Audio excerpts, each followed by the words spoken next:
Yes, my dear friends, welcome back to the channel. Very good afternoon or late evening. Or is it late afternoon to you guys all out there, wherever you are, on the continent of Africa, in Europe, in America, in Canada, Australia, or right here in Southeast Asia. Dear friends, I'm glad, I'm excited because when we went live, most of you guys, you came around as far as US of A, Poland. In fact, we've gotten views from all over the world, and I'm so excited. And I want to appreciate you guys all out there. Ladies and gentlemen, it is my post-match reaction. How did you watch the game? How did you see the game? It ended 2-1 in favor of Chelsea. Hard-fought game for Chelsea. But how did the entire goal came about? The first half, what happened?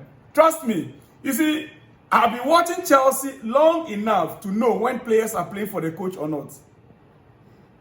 I have been watching Chelsea games long enough to know when Chelsea players are playing for the coach or not. In the first half, nothing.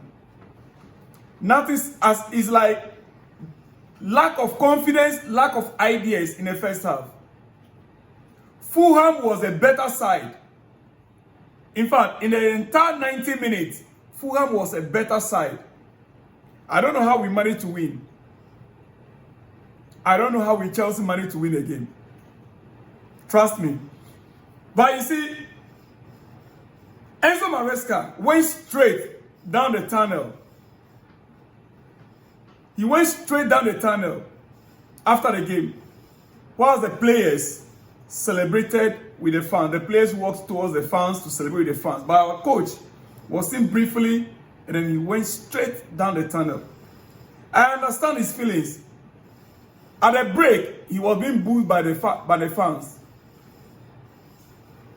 By the break, that first half, it wasn't easy for Maresca and the players. From the over 3,000 away fans that travel with the squad, they were on their nerves. So I understand Maresca's feeling, but someone need to talk to Maresca. This is Chelsea. This is not Leicester. This is Chelsea. This is not Leicester. To tell you, I understand. It was being called a wanker by the 3,000 away fans. Yeah. So he needs to understand the situation of the fans. You don't expect men and women to travel with the fans, with the team every time for them to just go and come back home with, a broken heart. He should rather thank God that the players stood up. The second half, listen, do you know what happened in the second half? I'll tell you. Because that halftime display, that first half display was a shocking display. But it was a shocking display from Chelsea. For those of you who were live with me, I just couldn't express my feelings enough because I need to enjoy. I need to make sure my fans also out there who are watching with me will enjoy the game. I remember some of the fans were asking me, am I enjoying the match? When we were live, some were asking whether I'm enjoying the match. Whether I'm enjoying it or not, I just can't shut down my system and say I'm not enjoying it, I'm going off. I just have to hold on. But one thing that I said from the beginning, I predicted Chelsea winning 2-1. I predicted Chelsea winning 2-1, and that is what happened. So at least my prediction came true. The truth is, players were out of confidence, especially in that first half. But coming on in the second half, it was, let me just put it this way. In a large spell of the game, Chelsea did not play to my expectation. But a massive away win at the end. Massive away win at the end, thanks to 2 goals in the last 10 minutes. Thanks to 2 goals in the last 10 minutes from the young chap, Tariq George and Pedro Neto. Just as when I said it very clearly, somebody should shoot from outside the box, was the exact time Tariq George took the opportunity and shot from outside the box. And with the second goal from Pedro Neto, Cole Palmer had the ball. And I was screaming, Cole Palmer, don't delay with the ball. Don't release the ball quickly. Those of you who were live with me, you know. I was shouting, Cole Palmer, don't delay the ball. Release the ball quickly, because I know Cole Palmer. He will try to do something with the ball and sometimes even shoot. And I was screaming, don't delay the ball. Pass the ball quickly. Then he passed the ball. Before I realized Pedro Neto from nowhere ran to the center. He only remembered if Tariq George could shoot from that center of the field, from that area, around the box area. He just remembered, let me also go into the box and see what I can get from there.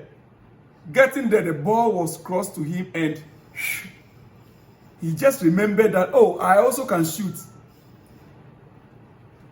Trust me, he just remembered.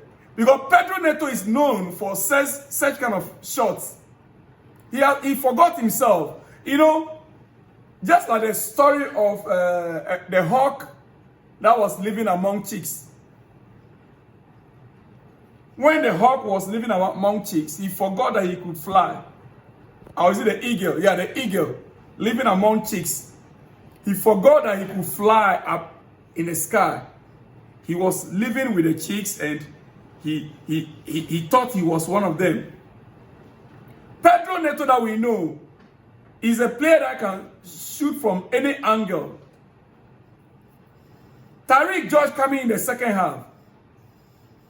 Nicola Jackson was taken off. I was like, whoa, okay. Let's see what happened. And he delivered. Then you could see clearly that Pedro Neto just remembered, oh, I am an eagle. I'm not a chicken, for that matter. For a long spell, I thought I was a chick. He took the opportunity and he struck. What happened? Second goal. Kudos to both players. You see, it was clear that second half, we came into the second half with more hunger. And let me say, the coach, he made the substitutions at the right time. Taking out Rhys James, bringing in Malogusto, taking out Noni Madueke, brought in Tariq George, and who else? Yeah, the changes came in early. And those changes, brought on Jadon Sancho for Noni Madueke. The changes actually affected the game in the second half. You could see when Sancho came on, that right side was more livelier. The game became more live. You could feel the presence of those players that came on. That was when a little bit of confidence came in. Even the first, until around 70th minute, 80th minute, some of us, we nearly gave up. We were about to give up. Until Tariq George struck. Dear friends, I will not say much. Because we need to analyze the entire game, and know exactly the way forward. Right now, Chelsea are back in the Champions League position. We are back on 5th position. But hey, guys, Nottingham Forest will face Tottenham. Is it Tottenham? Tomorrow. Yeah. Nottingham will face, let me see. Yeah. Spurs versus Nottingham Forest tomorrow. So, if Nottingham Forest wins, then it means that Chelsea will drop again back to 6th position. And Nottingham Forest will climb to, I think, 4th. Maybe Man City will drop. Yeah. Because Man City, as we speak, Man City is 58 points. Chelsea 57. Nottingham Forest 57. Aston Villa 57. So if Nottingham Forest win against Tottenham tomorrow, they will now get 59 points, right? They will now be there will be 60 points. There will be 60 points. So they will be above both Man City and Chelsea. They will now be behind Newcastle. Even Newcastle is 59 points. Oh, Newcastle is 59. So Nottingham Forest, if they win, they will go as far as back to 3rd position. Newcastle will come back to 4th. Man City will be 5th. Then this Champions League football is going to go down the final day. So now, Chelsea fans, let's hope that Nottingham Forest loses against Tottenham, that are also battling to survive. Yeah, that battling down there at the middle of the league table. Dear friends, huge momentum build-up for Chelsea to boost our Champions League hopes. Yeah, that is very clear. Fulham were the better and hungrier side in the first 45 minutes.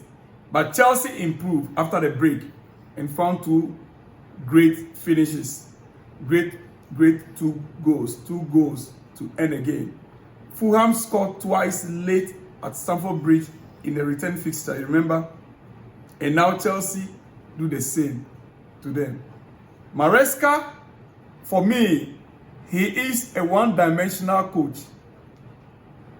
Enzo Maresca, Chelsea's head coach, he is a one-dimensional coach and has been doing this to us all this was. And once the opposite team, once they found us out, he doesn't know what else to do. Once Chelsea is being found out, then he will be short of ideas. His inexperience is painfully obvious in this Chelsea setup, and it's seriously concerning. We need to do something about it. Ladies and gentlemen, Chelsea's first win in 9 away games in the Premier League. Chelsea's first win in nine away games in the Premier League. Wild celebration indeed from the players and the fans. I'm not surprised. We've been so hungry for this win. Now we've gotten it. Thanks to Tariq George and Pedro Neto. It ended Chelsea 2, Fulham 1, or Fulham 1, Chelsea 2. Ladies and gentlemen, this is my post-match reaction. What else? Let me hear from you guys. What do you think? Our head coach walked down straight the tunnel after the game. The players, they went straight away to the fans to celebrate the win with the fans. I'll see you guys all with more analysis. Shalom and peace.